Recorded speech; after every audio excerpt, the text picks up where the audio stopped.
Hello, everybody. Greetings to all. Welcome to the Snooker Hall Podcast. I'm Dan Murren.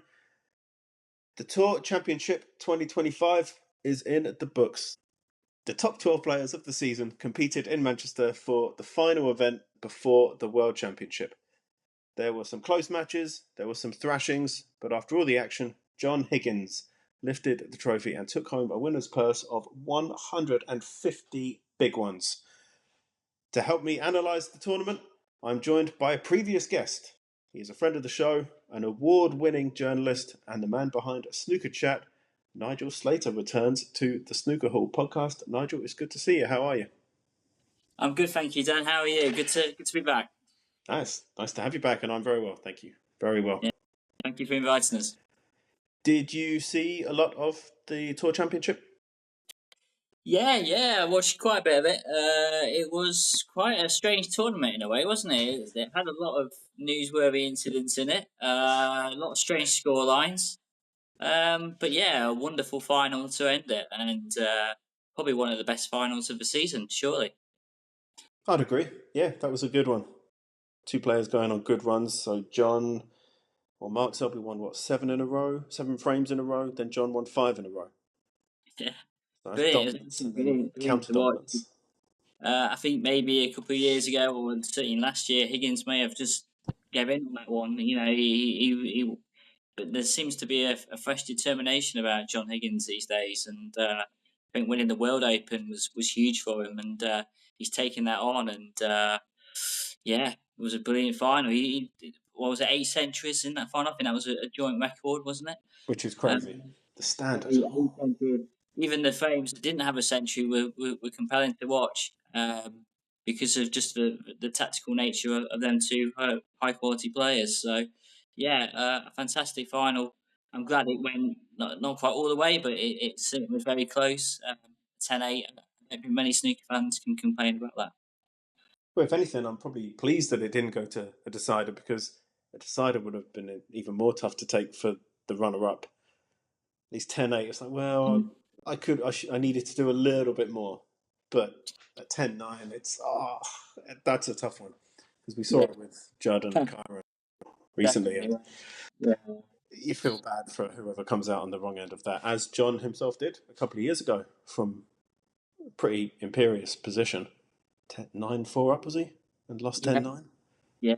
So this has got to be a nice one for him. Well, he got into straight after the match, it was his biggest win ever, which I didn't really know why he meant that so much in terms of the reaction, but he said it straight away, so he must have thought it. But maybe it was that defeat in the Tour Championship a few years ago to Robertson, maybe that's made him think that, you know. But he was playing against a very good Mark Selby. It wasn't like Selby was off the radar at all. Selby was having a really good tournament and won 7 frames in a row. So he was he was on fire. So you can probably understand why Higgins has felt that because of what happened a few years ago, but also given the nature and the quality of Mark Selby during this week. And I think a key part of it for me, which wasn't mentioned, and maybe I'm overthinking this, but John has said that he has doubted himself in the past, and especially after that 9-4, that was a tough one to take. He's lost 3 finals in deciders as well, I believe, over the past few years. And I suppose if that happens, yeah, you must doubt yourself in any aspect of life. But to get over the line, he had a few moments of fortune, and that's fine. That happens. I'm sure it happened the other way at some point. But I've always said that a fluke is only worth anything if you can capitalise on it. And he capitalised on it big time. There was the 3 or 4 ball plant, which let's be honest, he fluked. But then he made a winning clearance from there. And to show the tenacity and that was a word that came up a lot on commentary, was tenacity and tenacious. I was really impressed. Really, really impressed by his performance. And the fact that, no, he's not embarrassed to win. Yeah, he had a bit of luck, but he won by playing good snooker. Definitely. Can't agree with you any more than that, really. It's top comment to make. I thought Higgins, I don't know. In previous years, you're always waiting for that mistake to come, or the unforced error. I've not seen that lately with Higgins. I've always been quite impressed. I think the semi-final against Hawkins, he just dominated. He looked so ruthless. I think I commented on X that night. I don't think I've seen Higgins play in a more ruthless way. He was very good. I think winning that World Open has just gave him that belief, and I think what you do forget with Higgins is he did get to, I believe, someone might correct me if I'm wrong here, but I think he got to like certainly 2 or 3 World Finals in a row. He lost to Mark Williams, didn't he? He lost to Judd in 2019. But yeah, he was knocking on the door for years to be a world champion again. So I don't think it's fair to say he was a nearly man, but he's certainly been knocking on the door, and it's finally coming his way. All the glory. Is he now number 3 in the world? When That's right. at the start of the season, there was big news when he was dropping out of the top 16, even though it was only for like a week or so. But to turn that from the edges of top 16 to top 3 just shows you what a great season and what great form he's in. I think it shows that a good run really can transform someone's not only season, but actually their career in the short term as well. When you see how Luca Brissell kind of flopped ever since he's been world champion, there's been little snippets of hope here and there, but I think I heard Neil Fold say that if he loses, or was it Phil Yates? Someone said it, that if he loses in the first round at the Crucible, then he will start next season at number 50 in the world. And that's remarkable to fall like that. But it shows, I guess, with such high prize money, consistency is important. And just a little side note on consistency, Mark Allen, not in the Tour Championship. He's had 3 ranking event semi-finals this season. And you would think that would be enough to get him in there. But I realised that he made the semis at the Masters, he made the semis at the Champion of Champions, not ranking events. He won that Saudi Arabia gimmick event, not a ranking event. But everything else for Mark Allen has been first or second round exits. He lost his first match at that massive event in Saudi Arabia. And I suppose consistency is more important than a one-off good run here and there. And I was surprised that he didn't make it based on, a few good runs. But it shows what you... I'm pleased that the rankings are rewarding consistency rather than one-off fluke run. And I think with the Saudi Arabia thing, with equal prize money to the World Championship, I thought people did have fear that it might skew the rankings in favour of one tournament. But it's not really been that way. And I'm pleased to see that. And to see John Higgins coming back like this, yeah, it's good. I like it. It's very good. It's very good. I think there's been we'll put it on SnookerChat today. There's a great stat that's been out there. So Higgins' win last night meant that the class of '92, that's Higgins, O'Sullivan, and Williams, have now won a combined ranking event, 100 ranking events combined in their careers, which is absolutely incredible. And that is crazy. World Snooker says in the history of snooker, there's been 441 ranking events. So that's almost a quarter of ranking events that have been run by the class of '92, which is incredible to think. And also, I was just looking at this. I was saying, so up and they've won, but how many finals have they also made in the finished runner-up? Oh, they've got it. Higgins has finished runner-up. This is ranking events 25 times. O'Sullivan 23 and Mark Williams 16. So that's another 64 just as runners up of ranking events. So I mean, you got to have a good tournament to get to the final, and so they've won 100, and they've been combined runner up 64 times. That's incredible. That's no, I knew about the 100, but I didn't know. I didn't even factor that in. The fact that how many finals have they played against each other as well? I don't want to say Yes. it's dominance, but over such a long period, 30 odd years. That I is heard it crazy. on commentary yesterday. David Hendon brought it up. I think it was in the afternoon session, and then I thought that's a good stat to pull out. And then obviously it was looking like Selby was going to win, so you think it'd go a bit quiet. I thought, well, we can bring that up on Snooker Chat during the week that Higgins was so close to making it 100, but then Higgins turned it around, and then I think it was on the World Snooker Tour Facebook page. Before midnight last night, they made a big deal, and so they should do because it's a wonderful stat.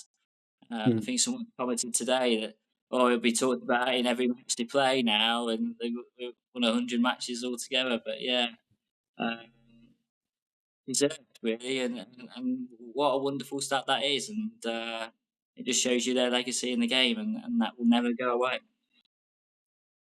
No, well said. Well said.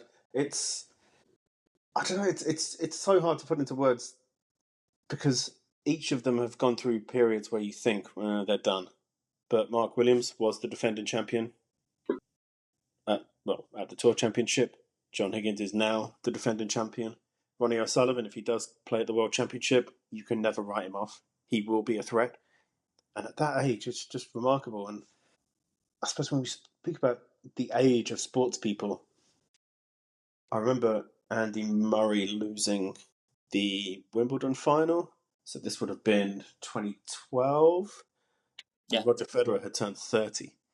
And people thought, Roger Federer's 30 now. He can't do it anymore. Andy Murray will win. And Andy referenced it in his runner-up speech. But then Roger Federer goes on to win tournaments for 6, 7, 8 years after that. But tennis, obviously a much more physical sport than snooker. I still can't understand why the age of success or the age of being able to compete is so much better than it was, say, 20, 30 years ago. I just don't know, because Steve Davis winning the Masters at 39 was seen as almost a miracle. And now, okay, he's 39. What? I don't know, it's not just yeah, with all yeah. sports, but I that's. get it. You could flip that and say, well, it's up to the youngster to beat them. Uh, yeah, that's another way of looking at it. But you know, you can only beat who's in front of you, and it's not Ronnie O'Sullivan or Mark Williams or John Higgins' fault that maybe there isn't enough time from a younger age to knock these off their pedal. But that's not for them to worry about. They're playing, they're dominating the rankings, and it's up to others to knock them down. But while they're earning lots of money and winning tournaments, that's not going to change. That is true. That is true. You mentioned the Barry Hawkins semi-final. I didn't actually watch that. I only watched highlights of it afterwards. I was actually playing snooker myself on that Ah, at that time. I was away for the weekend. I was in Vienna, and I found a little gap. We were meeting up with some old friends, but they had flown in from the US and they were a little bit jet lagged, so they went back to the hotel for a nap. And I thought, right, I've got a few hours here. I'm going to play some snooker. And I thought, do you know what? I'm going to go for it. I hit a break of 16, two wow, reds, two blacks. Yep, that's my highest break of 2025. I'm very pleased with that. brilliant. But then I missed an easy red for 17. Uh, I was gutted with that, but I hit two 11s and a 12 as well. So yeah, things are okay. There you go. And I just thought, I'm so pleased with putting 4 balls in a row. And then I see Barry It's in okay, it. isn't it? It is. It's just the People standard. who don't really follow snooker, I think they just see it on TV and it's made to look easy by the top players who are playing, and it really isn't like that. If you're not, if you don't play it every week, or even if you play it every week at club level, you know how hard a game it is. It's absolutely tough to play, and that's why I have so much respect for players, because it can't be easy to play snooker, and there's also the psychology side of it as well that goes through you. But yeah, to actually just play the game is so hard, and I think that's a wider point on why snooker might be struggling in terms of getting youngsters coming through, because it is actually hard. You've got to practice. You've got to really put the time in, and it's not easy to do that in this day and age when you've got other distractions. I mean, and do you know what the point you mentioned there on the psychology side of the game? It's true. I played for about 2 hours, and I was a little bit frustrated that I missed that fifth ball to take my break to 17, and even playing for 2 hours, I was just frustrated now. And I did start throwing the cue at some wild shots, but that's 2 hours. Yeah. These guys are playing You best of 19. You didn't go Ronnie and chuck it in the bin, did you? No. It was. No. I didn't want to pay. I paid a deposit for that queue actually to hire it. So I didn't want to pay the deposit. But that's 2 hours. The standard that they're playing at for so long, I can't even imagine how difficult it is. It was a real eye opener to compare the two. It's a different sport basically. Yeah. If I were to ever play one of these players, it would be a thrashing. There were quite a few thrashings, even at the Tour Championship, though. So who lost quite heavily? Zhao Guidon lost 10-3. Mark Williams, Neil Robertson, and Sean Murphy were particularly battered. I was surprised to see such heavy scorelines in top 12 players of the season. What were your thoughts on that? Yeah, it was strange, wasn't it? It was weird because obviously there was a lot of hoo-ha about the tournament being pretty much the same as the Players' Championship. I think the first round was similar games, exact same games, and people were saying it won't change anything. But the longer format did prove different, but I don't think we were expecting it to be as much different as it turned out to be. Mark Williams getting beat 10-3. Well, we all know Mark Williams' issues at the moment in terms of his eyesight. We actually put a post out last week on SnookerChat. We did a bit of fan reaction. I don't know if you saw it, Dan, saying it's time for Mark Williams to retire, and it was just fan comment really, and there was quite a strong reaction to it, saying we got a bit of bad flack over it really. One was like, "Oh, any more of these posts and we'll unfollow you." I was like, I did balance it out. I did give another opinion on what fans were saying that Williams would bounce back.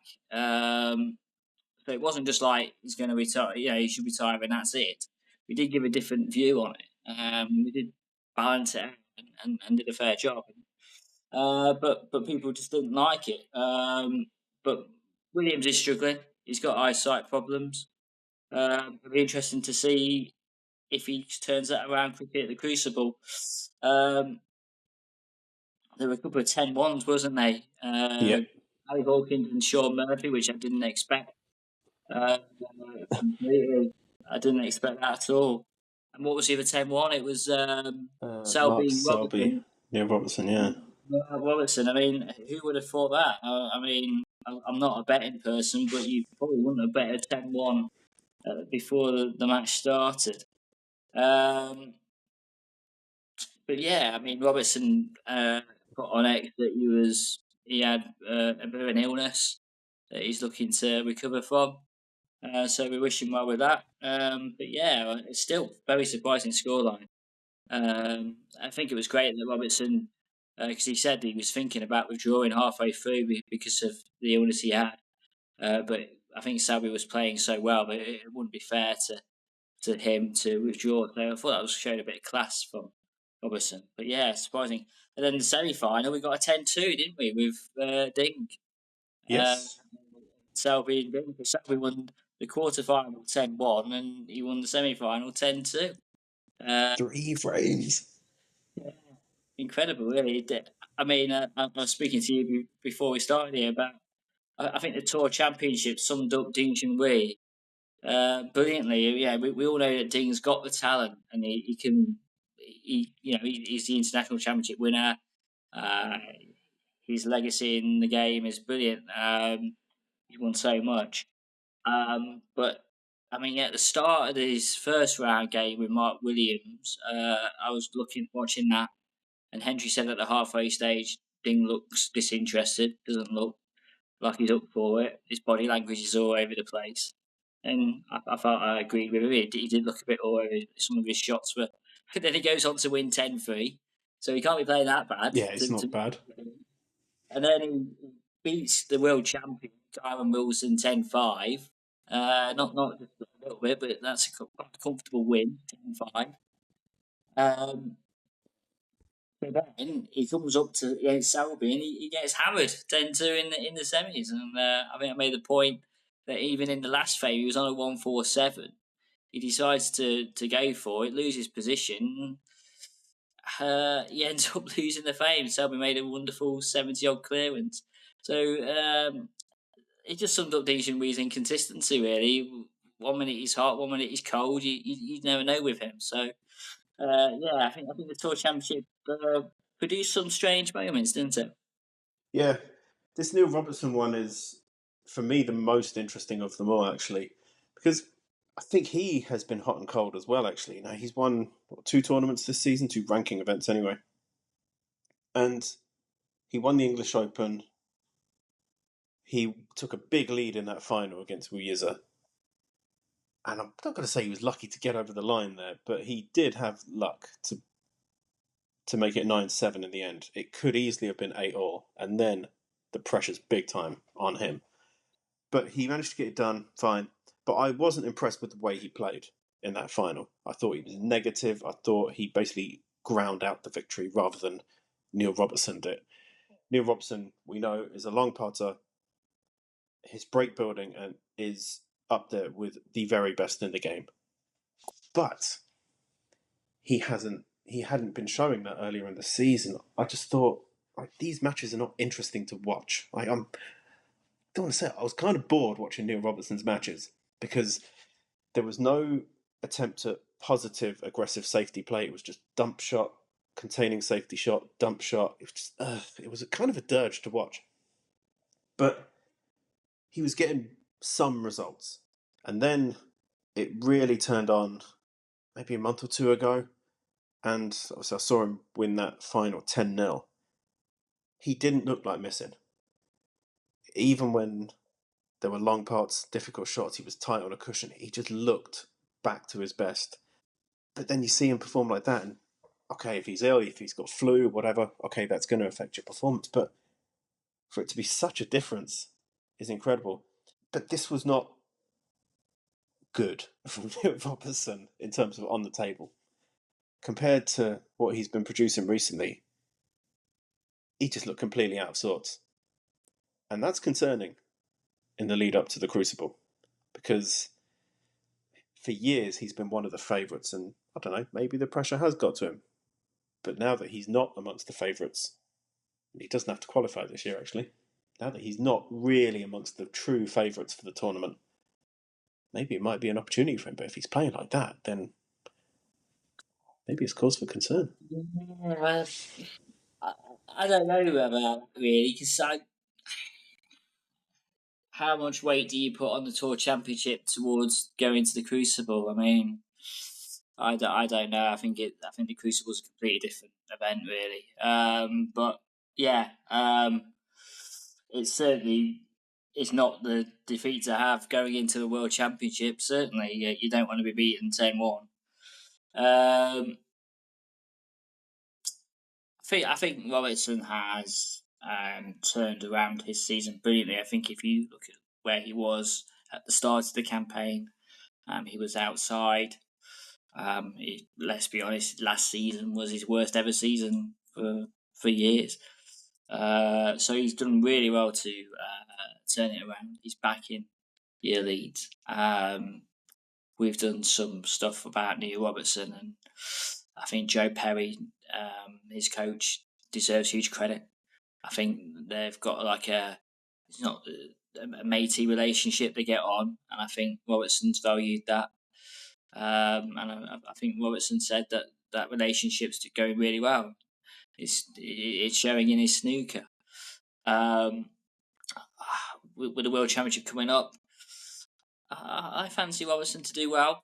Whether he'll win it, I'm not sure. He's only won it once, so he's not really made the semi-finals recently, has he? Really, so he's got something to prove in the World Championship, definitely. Yeah. I wouldn't put too much on. I think by the time the World Championship starts, I think people forget about who won the second round or the first round in the Tour Championship. I think it's it'll be interesting to see who he gets because that draw is going to be made next week, isn't it? So we're looking forward to that. But I think Robertson, good season, and I think him getting that late call up at the Masters when Ronnie turned, and he came back from 5-1 down to beat Higgins, didn't he, in the first round? Yes. Yeah. I saw that. Yeah. I was there for that one. John was. He's had good moments. He's had really good moments. He won he beat Stuart Bingham 10-0 in the World Grand Prix final. He's back. There's no doubt about that. We'll see what happens in Sheffield. Yeah, and I suppose my point about the illness, if it is an illness that was causing the bad performance, then that's you can understand that, of course. But the World Championships, less than 2 weeks away now. As long as he recovers in time, then he should be all right. A week or so under the weather before. It's better to get that out of the way now, before the World Championship. Definitely. Rather than you're at the quarterfinal stage and it hits the you good thing with that is in the World Championship you're not playing until the second week. You're not playing every day. I think you got your match, but then the first round, is you're playing for maximum 2 days for the first week, and then that middle Saturday you then start to see the players a lot more. So I think that first week, if you were to be ill, that's probably the best time to be ill, where you've got a bit more time to, hopefully the schedule works out for you. But you're not playing every day, which is until the second week. And speaking of the World Championship, you did mention there, Ding got a nice win over Kyron Wilson. And it was Kyron and Judd both lost 10-5. I would have fancied both of them to progress through the tournament. But 10-5, okay, it's not a thrashing, but it's not a close match. It's kind of meh, isn't it? Oh, I lost 10-5. Okay, well, you're just outplayed then. But is that a sign of things to come, is my question. Maybe a rhetorical question, maybe an outward question. But Judd, in 2025, he's made that final at the Players' Championship. Okay, he lost it in a decider. But apart from that, when we consider his astronomical standards, he's not been quite at that level. Or anywhere near that level, I would say. Kyron has been pretty consistent all year round, consistently good. I would be less concerned about Kyron Wilson having a poor Tour Championship, if that were a factor. But the first half of the season for Judd was phenomenal. The second half has been a little bit forgettable, really.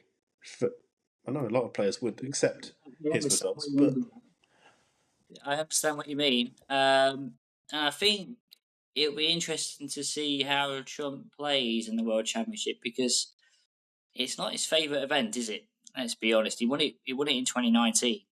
And he's been to a few finals, a couple of finals, but it's not his favourite event. He does feel pressure at the World Championship, and I think what I've noticed about Judd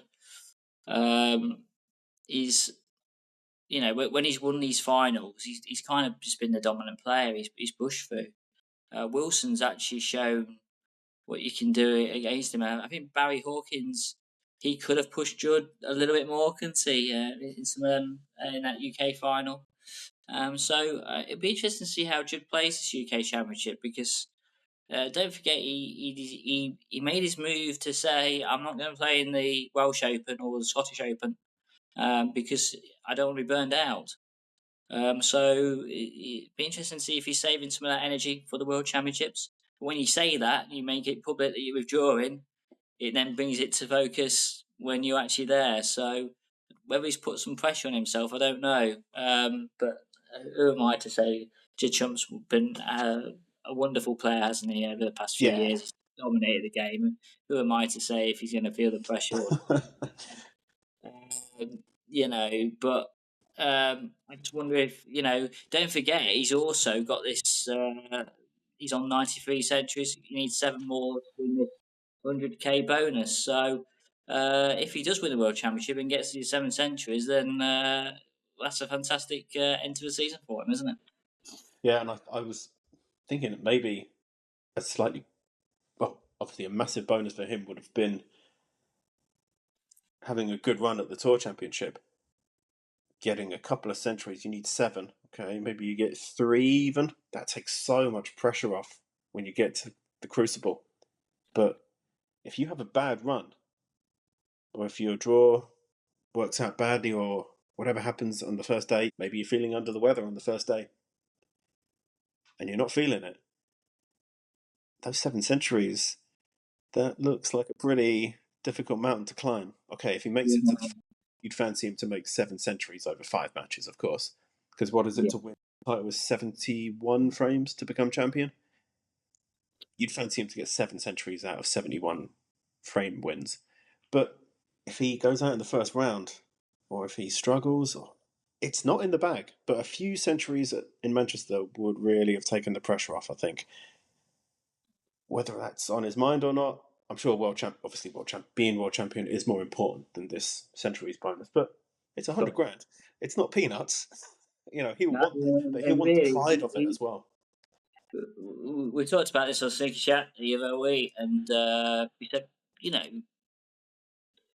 we're talking about whether he could do it, and like you say, the probabilities.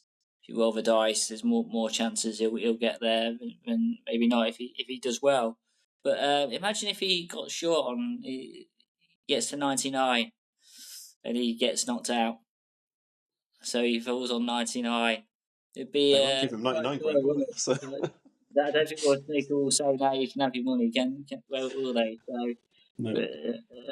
It's only Trump that can go for it, and the reason behind that is because Trump's been brilliant all season. Yeah, it really has, and he's way ahead of the charts. It has been the season where he's got his 1,000 centuries, hasn't it? He joined Higgins and O'Sullivan. He won the Saudi Arabia Masters in style. That pot to the middle. He followed it up winning the UK Championship. Pot of the season. It has gone a bit quiet for him, but maybe he's saving his energy for the World Championship. And with Judd, he's only won the 1 world title, so he's going to be wanting to certainly add to that. He really will, and even if he's not at his elite best at the moment, he's still, for me, probably the best on-table player in snooker right now. If he plays well, no one can touch him, and I include Kyron Wilson in that. I include Neil Robertson, Ronnie O'Sullivan, Mark Selby, all of them. If Judd Trump is on it, he's untouchable, I think. Some will disagree, and that's perfectly valid, but I just think there's something about Judd these days that's just so tough, and I think it was demonstrated in that Saudi Arabia final. Any mistake, it's over. But there were no mistakes. He held his nerve, his technique held. He deserved that win in that frame, and it's kind of set him up really well because given the prize money there, he will be world number 1 for a long time. And so it's good for him in many ways. Yeah, this 100,000 bonus for 100 centuries. I think it adds something to the tournament. Yeah, it does add something. It does bring more eyes. Only the one player can go for it, and that's Judd. It doesn't apply to anybody else. So, and I think we saw it when he was trying to get to the 1,000th century, his career one. You get to like 70, and you're thinking, "Oh, is this it? Is this it?"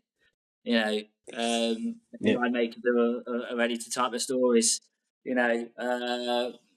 So there will be that every time he gets to 70, there'll be an all from the crowd. Is this the one, and that, and yeah, it was interesting because someone spoke to us about on SnookerChat last week. Judd wouldn't be the first person to score 100 centuries in a season. Neil Robertson did it Yep. in 2013, 2014. It was a while ago, yeah. But what Robertson did it, funny enough, against Trump in that World Championship quarter final. So I didn't know that. Yeah. So Robertson actually completed it against Trump, and I think Robertson won that quarter final. It was one of the best World Championship quarter finals you'll see. But yeah, so it's interesting to see what will happen. But yeah, I think he'll get there. I think he'll do it. Judd is nothing if not determined, ambitious. Ambition is a big part of his game, and I think it's not even the money. All right, the money's great. He doesn't need the money, of course, but it's the pride. WST set the challenge. Fine, I'll meet that challenge. You think it's going to be difficult? I'll show you that I can do it. No one else can do it, and I think there is some pride in that. It does remind me of, maybe I've mentioned this before. This does feel like deja vu. I watched the Michael Jordan documentary on Netflix, and one of the years where the Bulls won the NBA championship, they gave the MVP award to a player on a rival team, Karl Malone. And Jordan's response was, but this happened before the playoffs and before the championship.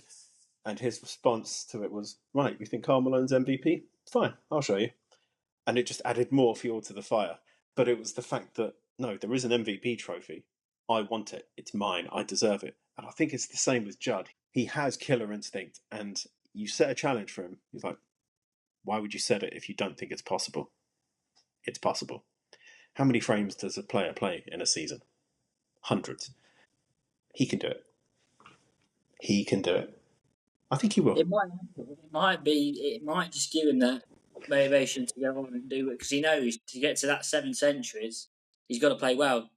So if he's going to get there, he's going to be playing well, and that will mean he'll have a good run. So it might just give him the line of attack that he needs. Mark Selby made the final. Okay, we've mentioned him a little bit. 7 frames in a row against John Higgins. All right, that's not too shabby. At times, we mentioned he had 2 heavy victories, 10-1, 10-2. He looked imperious at times. Easily one of the favourites for the Crucible, right? I'd say so. Yeah, I spoke to Michael Day from Totally Snookered a few weeks ago, and we were just talking about the World Championship. Obviously, we were talking just in general about snooker and stuff, and I kind of said, given the fact that he struggled at the Crucible in the last couple of years, I didn't think so. But given what happened last night and the fact he's played really well this week, but just fell short, I think he'll be hurt by what happened last night. He looked a bit upset. He looked a bit disappointed that he didn't get over the winning line. I think that might be the motivation that he needs to win the world title. So I think losing that the way he did, so close, 10-8, like you say, Higgins did get a little bit of luck towards the end in that one. So I think that might just fuel Selby to go on and win the world title. I think he could do very well. Yeah.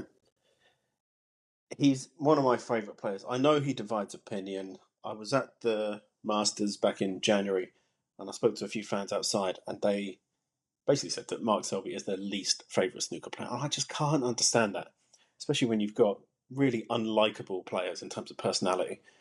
How can you dislike Mark Selby? All right, his style isn't for everyone, but he's such a nice bloke. He's a wonderful representative for this sport, and as a 4-time world champion, I think he deserves more credit than he gets for his resume. Neil Robertson has won more ranking events, but if any player were to choose, would you want Mark Selby's resume or Neil Roberts' resume or CV? They choose Mark Selby's without question. And I think he's fantastic. Easily one of my favourite players. I think he'll win the World Championship this season. That is my statement right now. I think Kyron's looking good. Judd, obviously, is always a threat.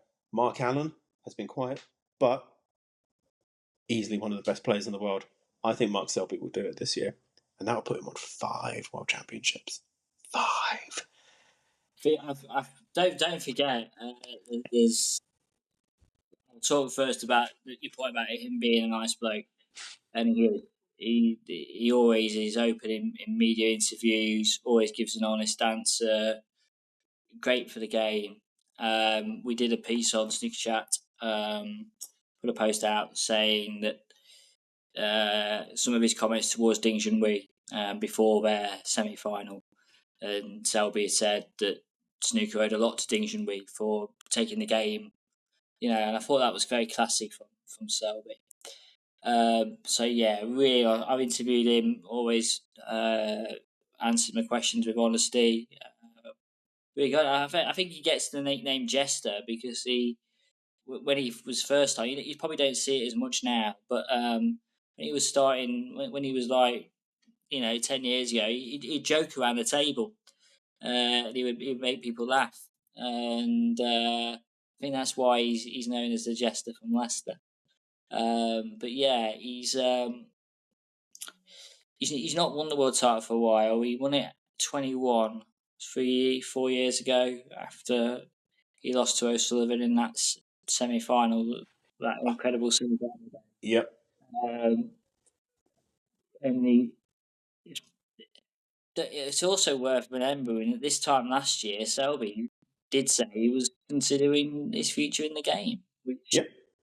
I think he got beat, didn't he, in the first round of the World Champs last year? Joe O'Connor, yeah. He got beat, and they asked him about his game, and he says, like I said, he gave a really honest answer, and he said, "Look, I've got to consider my future in the game here. If this is," but he's turned it around. He won the British Open, didn't he? He broke his ITV duck, and he won the Welsh. I think it was the Welsh Open, and the Championship League as well. Yeah, so he's got it back. He played brilliantly this week. And like I said, I just think that hurt. Maybe that's done him. He won't say it. Maybe that losing the final the way he did. Maybe just give him the hunger he needs to go on and win in Sheffield. If you put that hunger, that desire, that need for self-vindication almost, when you add that to his break building ability, his experience, his mental strength, right, he is hard as nails when it comes to match play. He's, on paper, he's kind of like the perfect snooker player in many ways. And do you know what I noticed? He's not the shortest of blokes as well. And that may not seem very important, but it's just those little marginal gains when you consider the person who beat him last season, Joe O'Connor, not the tallest of blokes, just makes some shots slightly more difficult. And it's just those little things that could make a difference. You never know. And I'm a big believer that marginal gains eventually can make a big difference. I really think he's going to be a massive threat, and it will take something special to beat him. He's proven it 4 times before. He's made 2 other finals. I wouldn't bet on anyone to beat him, especially in a match of that length. Yeah. It's the World Championship. It is so open. It sounds cliche. We say that every year, don't we? Yep. It really is. I mean, who would have had Kyle Wilson to win last year? And I didn't. Would have had Jack Jones to get to the final. Nobody. I think the tournament, the World Championship, opened up last year, didn't it? Sullivan got beat, Trump got beat, and you had, I think it was Gilbert and Bingham also in the semi-final. In the final 4. So the odds. It really did open up quite dramatically. And I think, if I'm right, please correct me if I'm wrong, but I think last year was the record for the most number of seeds to go in the first round. That sounds familiar. That stat does sound familiar, yeah. It wasn't beaten, it was certainly close to that. Yeah. I just wonder, obviously we've got questions about whether Ronnie O'Sullivan will play or not. And that will be the main narrative, I think, between now and the start of the World Championship. But yeah, be interesting to see if these qualifiers step up like they did last year. Well, obviously, Neil Robertson had to qualify last year. Didn't. He'll be straight in this time because of his ranking. John Higgins fell out of the top 16 for 1 week. That's got to annoy him. But if it means that his career is lengthened by a few years, because I don't think John Higgins is caring now much about. 150 grand and extra in the bank, he'll take it. Yeah. I don't think he's worried too much about that. But this is ranking title number 33. I always think that the final word should go to the winner of the tournament, and to win 33 ranking events, it's like buses. Nothing comes for 4 years, and then 2 come at once. As you said earlier, that previous tournament win, the World Open, was it? That's clearly done something. The confidence it must have given him. Yeah, I can't even imagine it. But this is another veteran winning the Tour Championship. This is another veteran winning a big ranking event. I've got to say, I've not always been the biggest John Higgins fan, but I was pleased for him last night. I wanted Mark Selby to win if I had to choose between the two, but I was kind of pleased for John Higgins. I thought the way he and Mark, the way both players spoke, I thought they spoke with grace, with class, with dignity, and they were sportsmanlike. The respect between them is obvious. Even the way they played, it's like you can't leave many chances here because that guy, he will punish any mistakes. The number of times John Higgins came to the table and the cue ball was tight on the board cushion, it's got to be demoralising, but he still won. He still had the tenacity, the strength to come through and win. When he said did he say it's his biggest win or his best win? Best win, doesn't he? Yeah. Best win. Okay. That's a bold statement, but it shows what it means to him. He was emotional. He really, really was emotional. And maybe it's just me in life. It's nice to see when someone cares about something. Yeah. Whether it's snooker or whatever. He's been quite down on himself, hasn't he, the last few years, John Higgins. He's been on the other side of losing in the final, hasn't he? Yeah. He's always said, I think he's been quite honest. I'm not good enough. He's always raised out the quality of his performance, but I think this year to win 2 big events this season, he'll go into the World Championship a different beast, so to speak, this time around because he's got that belief back. That's what he says, and it shows because he's won 2 big tournaments. So, I think for the first time in a few years, you can make the case for John Higgins winning this event. Not out of the question. It's not. So, and speaking of that, I'll put you on the spot in a moment. So you did say that you think Judd will make it to 100 centuries. Yes, I do. So, 2 questions for you. Up until the end of the Tour Championship, who is your player of the season? Oh, that's a good one. Wow, you put me on the spot there. Player of the season. Player of the season. That's an interesting one. Do you look at it based on silverware?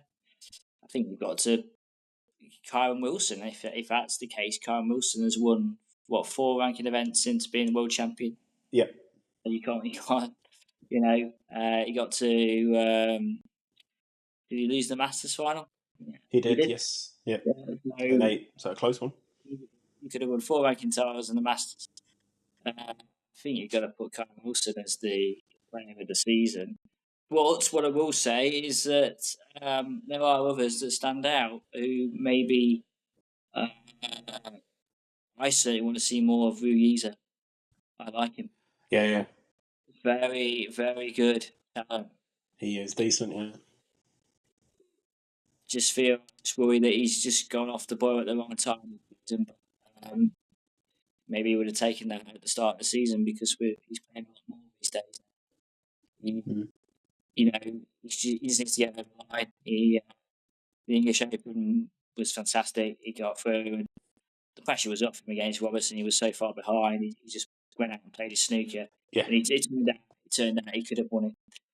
The Scottish Open, he'd be disappointed because he got. I agree. Yeah, he would have been the favourite for that match. He just made a slow start. He just never got going. Lee Fan took his opportunity, and that's probably one of the shocks of the season, really. But yeah, Ruiz, I want to see more of him because he's an outstanding talent. He plays the game in a very attacking way, and I think even though he's not won anything, he should be a candidate for player of the season because of the way he's developed. He's got so close, and hopefully he. Obviously, I'm neutral, but it'd be good to see him in Sheffield. Yeah, this idea of player of the season. Many will say Kyron Wilson. Many will say Judd Trump, and I suppose the irony in this is that Judd Trump. I think it was when Mark Selby won the title in. Must have been 21, but Judd Trump had won 5 tournaments the season before. He said, my achievement of winning 5 tournaments is better than just winning 1 world championship because it shows consistency. But now the shoe's on the other foot. Judd has won the biggest tournaments of the season, ranking tournaments anyway, the UK and the Saudi Arabia tournament. But Kyron has won more. So by Judd's own logic, Kyron's better consistency makes Kyron the player of the season. But if one of them wins the World Championship, they will win that fictional award. It's if one of them does win it. If Judd wins the World Championship, he will be player of the season. I don't think there'll be any doubt about that. Yeah. I think what's interesting about Kai is that he won it last season, and he always deserved to win the World Championship. He was the better player over the 17 days. But I think now, moving on a year, I think he's a far better player.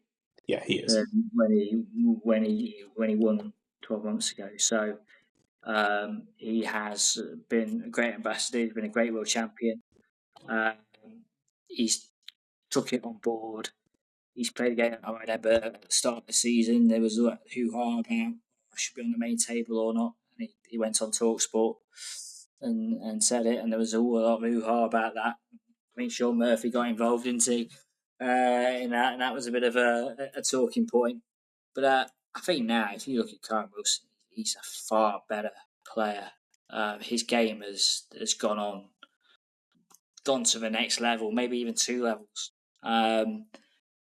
It'll be interesting to see if he's got the Crucible curse on his back, hasn't he? But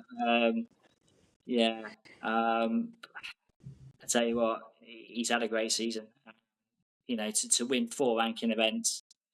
That Northern Ireland, he took Trump apart, didn't he, in the final? Yeah. He really did. Final against Barry Hawkins, he kind of just squeezed over the line in the German Masters. But it doesn't matter. But people don't forget this. People don't remember the scoreline, do they? They just remember who wins the trophy. So yes, he gets my shout for player of the season, Wilson. No matter what happens at the Crucible, he's been a great world champion, and he is a completely different player to what he was 12 months ago. And this idea that he was complaining about not being on the main table. I think it was Dave Hendon who said that out of the 6 matches in a tournament, he was on the main table 5 times. So it's not even that bad, right? Sometimes someone else gets a chance, whatever. But I know some fans have labelled Kyron as arrogant, entitled. I disagree. I don't think so. I think Kyron has backed it up on the table. And some people were critical of actually speaking of that final against Barry Hawkins in Berlin. People thought the walk-on with the clap, the Freddie Mercury style claps, some people thought it was corny, unnecessary. I was there in the crowd on that day, and the Berlin fans were lapping it up.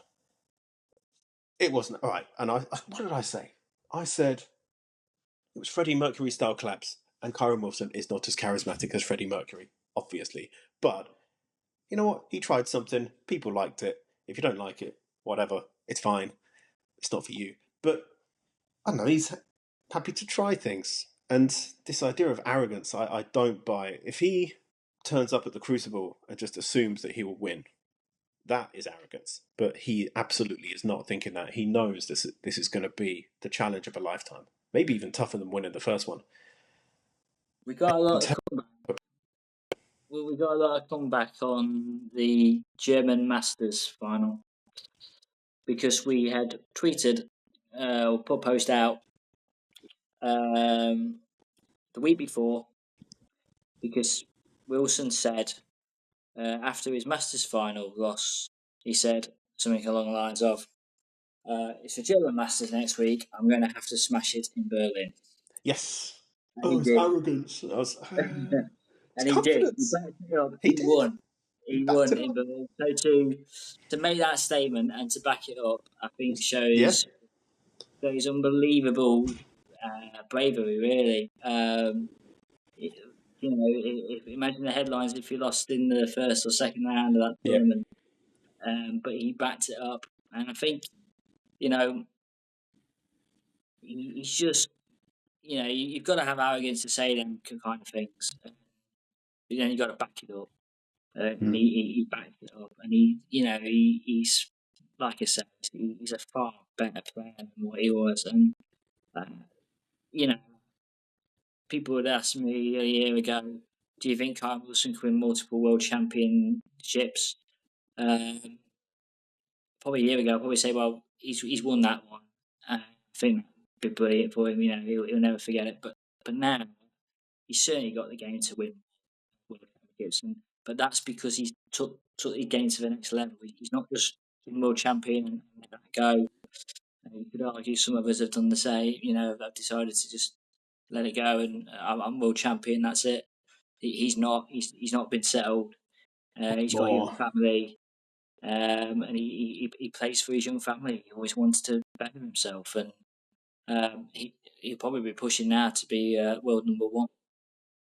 Well, if he wins the world championship, then obviously, and Judd loses, say, in the first round, that'll be a massive swing in the world, the number one ranking race.